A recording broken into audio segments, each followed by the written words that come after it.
जब बात जल विद्युत के अंदर आती है और उन परियोजनाओं को पूरा करने की आती है तो एक बड़ा नाम निकल कर आता है और उस कंपनी का नाम है Patel engineering. Indo wind energy आपको पहले ही नाम से याद आ रहा है कि ये पवन चक्कियों यानी कि पवन टरबाइन के ऊपर काम करने वाली कंपनी है। वो भी आपको बताऊंगा क्या इसके अंदर में अच्छा है क्या बेकार है, वो भी आपको बताऊंगा और क्या आगे की दशा है वो भी आपको बताऊंगा। यहाँ से कोई भी प्रतिक्रिया आपको खरीदने बेचने की नहीं बनानी है। आज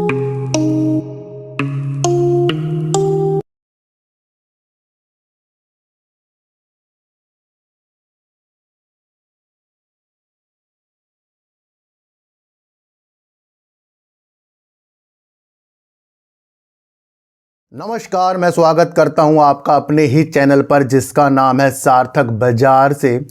आज दो कंपनियों के बारे में बातचीत करेंगे। एक कंपनी का नाम है इंडो विंड एनर्जी। मेरे प्यारे सब्सक्राइबर ने कहा था सर इसके ऊपर कोई वीडियो बनाइए। और एक कंपनी है पटेल इंजीनियरिंग, उसकी भी विशेषताओं को आज हम इस वीडियो के माध्यम से जानेंगे। मैं फिर कह रहा हूँ सिर्फ जानेंगे। जो न्यूज़ आई है वो आपको बताऊंगा, क्या क्या कंपनी के अंदर क्वालिटी है क्या निगेटिव है वो भी आपको बताऊंगा, क्या इसके अंदर में अच्छा है क्या बेकार है वो भी आपको बताऊंगा और क्या आगे की दशा है वो भी आपको बताऊंगा। यहाँ से कोई भी प्रतिक्रिया आपको खरीदने बेचने की नहीं बनानी है। आज बाज़ार काफ़ी ज़्यादा गिर गया और वो आपको पता ही है कश्मीर में जो हमले हुआ है उसकी वजह से ये कारण हुए हैं। तो बाज़ार के अंदर स्थितियां कभी भी अच्छी और कभी भी बेकार हो सकती है, ये चीज़ें आपको समझकर चलनी पड़ेगी।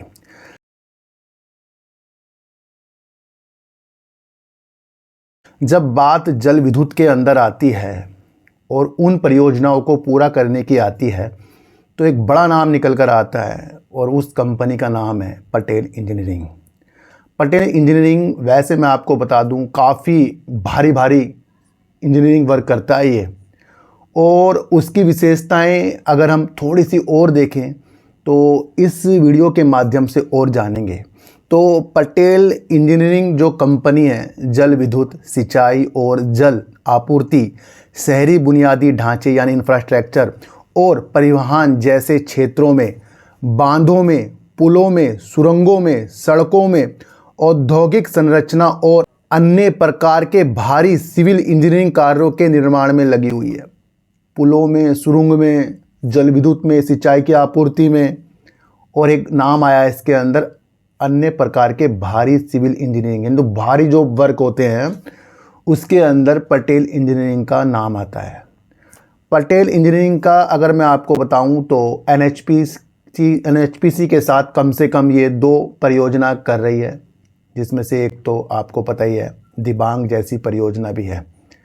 तो कहीं ना कहीं पटेल इंजीनियरिंग अपने वजूद को ज़्यादा से ज़्यादा जल विद्युत के ऊपर ढाल रही है। और जिस तरीके से भारत के अंदर परियोजनाएं, जिस तरीके से बड़ी बड़ी कंपनियां जल विद्युत में करती है तो उनकी हेल्प करता है, उनकी परियोजना को पूरा करने के लिए वर्क करता है। तो ये कंपनी की इम्पोर्टेंट अपने आप बढ़ जाती है। दूसरी तरफ अगर मैं आपको थोड़ा सा और बताऊं तो पटेल इंजीनियरिंग ने जल विद्युत क्षेत्र में काफ़ी काम किया है भैया। कंपनी ने अतीत में भारत में 42,000 मेगावाट की स्थापित क्षमता में से लगभग 11,000 मेगावाट की लगभग 40 विद्युत परियोजना पूरी की है। 18,000 मेगावाट में से 11,000 मेगावाट की 40 परियोजना अकेले पटेल इंजीनियरिंग ने पूरी की है। पटेल इंजीनियरिंग के कंपनी के अंदर से आवाज़ भी आती है कि वो ज़्यादा से ज़्यादा अपनी परसेंटेज जो है वर्क की जल विद्युत के अंदर डालेंगे। तो यहाँ से भी आपको समझना चाहिए कि जल विद्युत के अंदर अगर कोई परियोजनाओं में वर्क हो रहा है तो अधिकतर उसके अंदर पटेल इंजीनियरिंग भी वर्क कर रहा है। तीसरी तरफ अगर मैं आपको बताऊं तो वर्तमान में कंपनी भारत में निर्माणाधीन 18,000 मेगावाट में से लगभग 8,000 मेगावाट में निर्माण में शामिल है। 18,000 मेगावाट की जो भी भारत के अंदर परियोजना चल रही है उसके अंदर से 8,000 मेगावाट की परियोजना में कंपनी शामिल है। ऐसी न्यूज़, ऐसी जानकारी मुझे नहीं लगता कि कोई और दूसरे चैनल पर मिलेगी, क्योंकि वहाँ पर सिर्फ आपको टारगेट मिलते हैं, यहाँ पर टारगेट कोई भी चीज़ें देखने को नहीं मिलेगी। एक बहुत बड़ी न्यूज़ निकल कर आई है, जहां पर पटेल इंजीनियरिंग के वजूद को और ज़्यादा चार चांद लगने वाले हैं। क्योंकि अगर हम एक चीज़ देखें इस न्यूज़ के द्वारा, जो ये दो परियोजना जिसमें सबसे कम बोली लगाने वाला पटेल इंजीनियरिंग उभर कर आया है, इसके बाजार के जो मूल्यांकन यानी कि जो मार्केट कैप है उसका 55% का है, यानी कि करीब करीब 2000 मेगावाट की जो परियोजना है पटेल इंजीनियरिंग के झोली में आ गई है। इस न्यूज़ को और समझें तो पटेल इंजीनियरिंग को दो परियोजना के लिए सबसे कम बोली लगाने वाला घोषित किया गया, जिसकी कीमत उसके बाजार पूंजीकरण का 55% है, जो करीब करीब 2000 मेगावाट बैठती है। 2000 करोड़ रुपए से अधिक मूल्य की दो परियोजना के लिए सबसे कम बोली लगाने वाली कंपनी घोषित कर दिया है। तो ये कुल जो परियोजना है करीब करीब 2037 करोड़ की है, जिसपे बांधों के ऊपर भी विशेष तौर पर महाराष्ट्र के अंदर पटेल इंजीनियरिंग वर्क करेगा। तो ये हमने जाना पटेल इंजीनियरिंग के वर्क के बारे में, न्यूज़ के बारे में। और अब हम निकलते हैं इंडो विंड एनर्जी के बारे में जानने के लिए।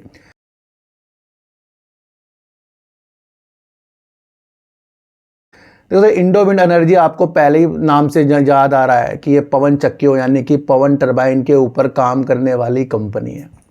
इसकी विशेषताएं भी और जाने तो हम देखेंगे कि इंडो विंड एनर्जी लिमिटेड पवन चक्कियों यानी कि विंड टरबाइन जो मैंने आपको बताई है के माध्यम से बिजली के उत्पादन और वितरण के व्यवसाय में लगी है। बिजली का उत्पादन करती है और उसके व्यवसाय में कंपनी काम कर रही है।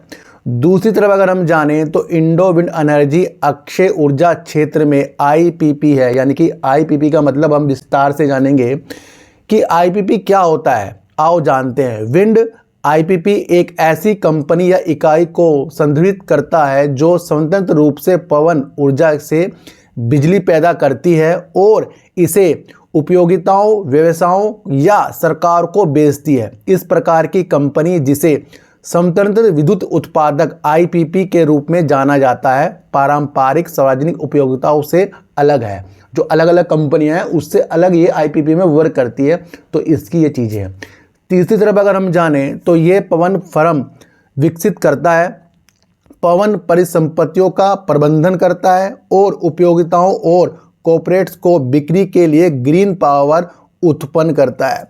कंपनी के पास पवन ऊर्जा परियोजनाओं के निर्माण, स्थापित परिसंपत्तियों के लिए पवन परिसंपत्ति एसेट यानी कि एसेट परिसंपत्ति प्रबंधन, समाधान, संचालन, बिलिंग, परियोजना, ग्राहकों को राजस्व का संग्रह, ग्राहकों को ग्रीन पावर की आपूर्ति, कार्बन क्रेडिट बिक्री और व्यापार में विशेषज्ञता इसके पास हासिल है। इस हिसाब से अगर हम चीज़ों को समझें तो कंपनी के जो भी चीज़ें स्क्रीनर पर है, न्यूज़ पर है, उस हिसाब से कंपनी की स्थितियां मजबूत लग रही है। इसके फंडामेंटल को भी चेक करेंगे, पर उससे पहले थोड़ा सा इसकी परियोजनाओं के बारे में जानेंगे, कितनी क्या चीज़ें हैं।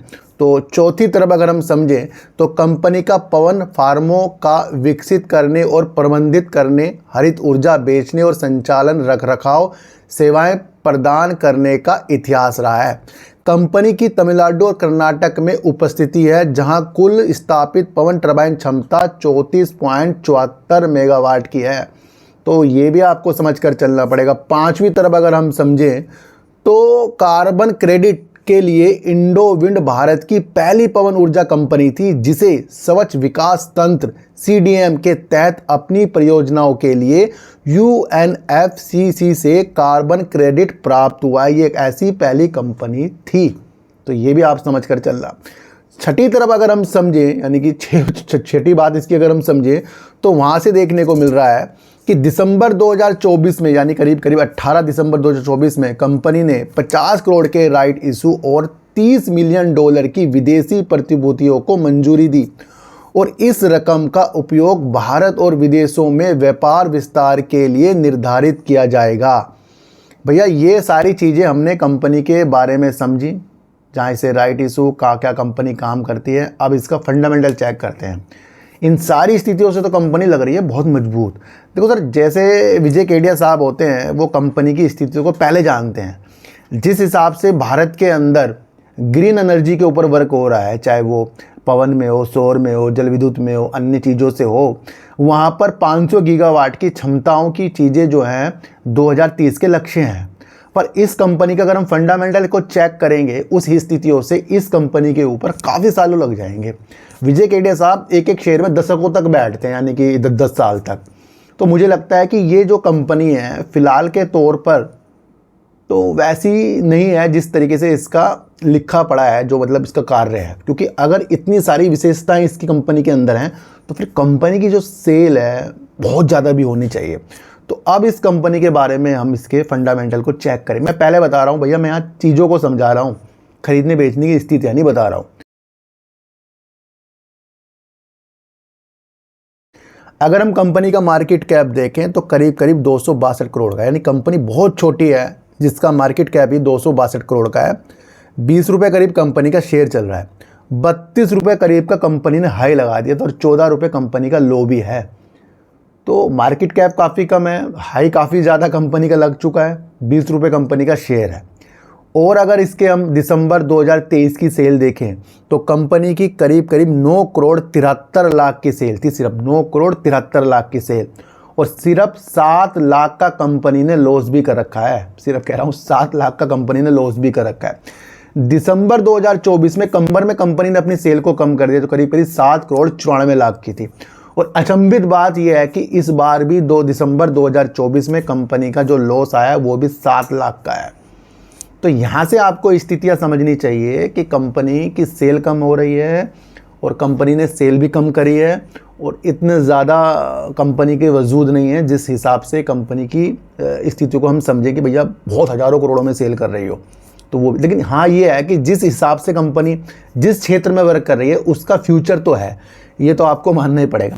रिजर्व की अगर हम बात करें तो कंपनी के पास करीब 162 करोड़ करीब का बता रहा हूँ रिजर्व है। 19 करोड़ का कंपनी में उधार है।